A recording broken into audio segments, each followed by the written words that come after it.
The African Wildlife Foundation, AWF, is the leading and oldest international NGO focused solely on Africa for the past 60 years.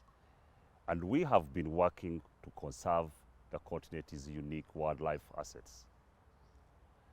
To achieve our mission, AWF works within Africa, but at a global level and scale, with partners that include national governments, conservation institutions, private companies, and individuals throughout the world.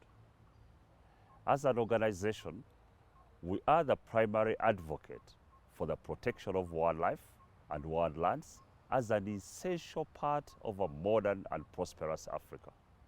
We articulate and promote a uniquely African conservation vision and voice for the whole continent.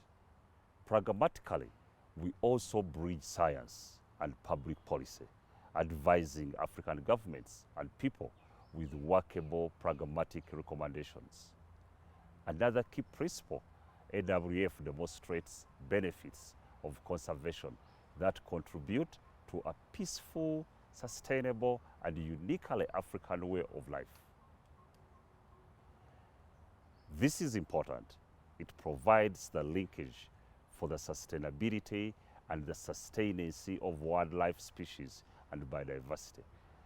The vast majority of African governments are committed to conserving their wildlife. Often they have plans, but they need updating and they need support to implement them. And that's where we come in. In a bid to facilitate collaboration with African governments, AWF has been recognized as an important partner to several Pan-African agencies, the African Union Commission, Economic Community of Central African States, ECOWAS, COMESA, the largest common market for Eastern and Southern Africa. We have signed MOUs with these agencies.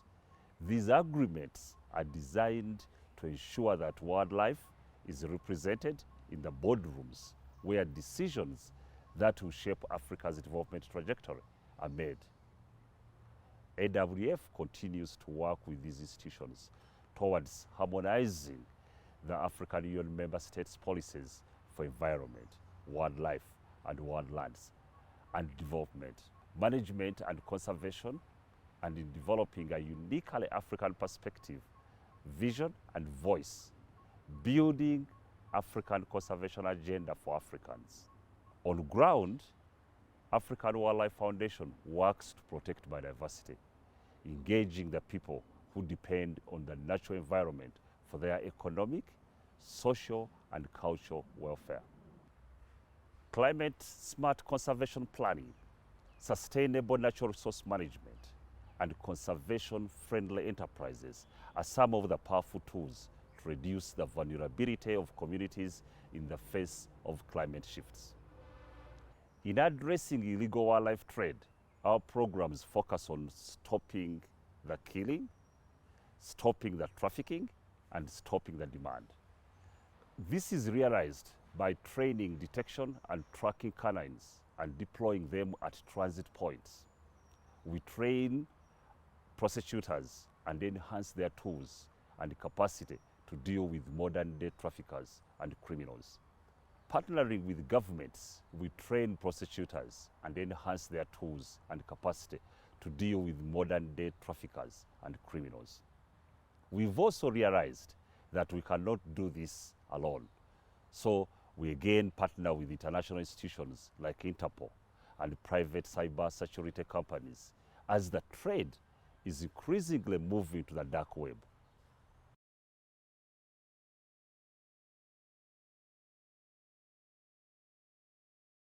I strongly believe that Africa right now stands at a crossroad, and the decisions that Africans are making now will have enduring impacts on the environment and in determining the future of this continent. It is in this respect that I continue to seek support of African leaders at all levels in championing a new narrative for conservation and development in Africa. A narrative that puts people at the center and central to the development efforts, one that refuses to accept the false choice of conservation being against development, because the rights of people and their livelihoods are core to the conservation of biodiversity. It's against this background that my role as a CEO of the largest African organization is to mobilize leaders to make the right decisions. Increasing youth awareness, and this is important. 60% of Africans are young people. Women who manage these young people need to be included in the conservation movement. Spending a lot of time with private sector to incorporate economic development and decisions around natural resource management as part of conservation. Human rights of communities that live close to wildlife is so important. African voice and perspective is important in any discussion around conservation of Africa's resources. But this cannot be done by Africans alone. So we need to mobilize the global community. Africa is doing this for the rest of the world. So mobilizing resources is a big part of my job. COVID-19 has clearly showed us that a disregard for nature could have severe consequences for society and economic systems. I am more than confident that Africa can show the world how to build back better in the recovery we are undertaking today. We are so fortunate as Africans that we can avoid the mistakes the other continents, Europe, North America, Asia, made in their development process as we are coming from behind.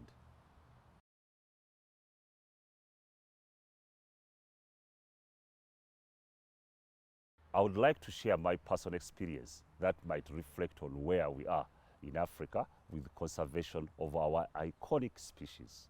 When I visited the rhino sanctuary at Olpejeta Conservancy here in Kenya with my family, we were struck by the story of Sudan.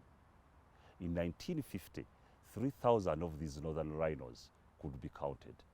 Then there were 350 in 1970s, 36 in the year 2000. They were eventually declared extinct in the wild in 2009. 3 still live on Pejeta in 2018. Now only 2 are left. During my visit, our guide recounted the tragic story of the subspecies. He said Sudan was the last male standing, born in the wild, captured and taken to Czech Republic, then relocated to Olpejeta Conservancy. The guide spoke of the challenge of procreation of an old rhino of 45 years, about 85 years, human years. My kids turned to me with a question: why is Sudan here and not back in the wild? Why was he taken to Czech Republic? Where are the others? What is extinction? What is procreation? Why are the rhinos guarded 24 hours? My answers could only cause more questions from the kids. As Africans, what are we doing about this? What are the governments doing? What can we do as kids to help? How did we get to this point of extinction? What are the chances that we'll get them back to Sudan and in the wild? Where else are they found? These are the kids asking a number of questions. This discussion was very, very difficult for me. How do you explain to a child that this wildlife disaster was a result of human greed, negligence, lack of understanding of the connectedness to nature, and pure ignorance of wildlife's contribution to our survival as Africans? I explained to them the basics of conservation, how the ecosystem that animals maintain for free is destroyed when humans exploit natural resources without any effort to conserve or protect our wealth. I also told them how wildlife and wildlands can be central in defining the identity of us Africans, what makes our continent thrive and be admired by the rest of the world. That wildlife is part of our natural heritage, part of our culture, sometimes our religion, and our uniqueness as Africans in this world. Sudan's death highlights the urgency for Africa to understand the significance of wildlife in a modernizing continent and to decide what role this unique wealth we have gets to play in shaping our future. It also tells that conservation approaches need to change. How else do we explain the amount of billions that go into conservation and still Africa loses species on a daily basis? Simply put, we cannot continue doing the same things and expect different results.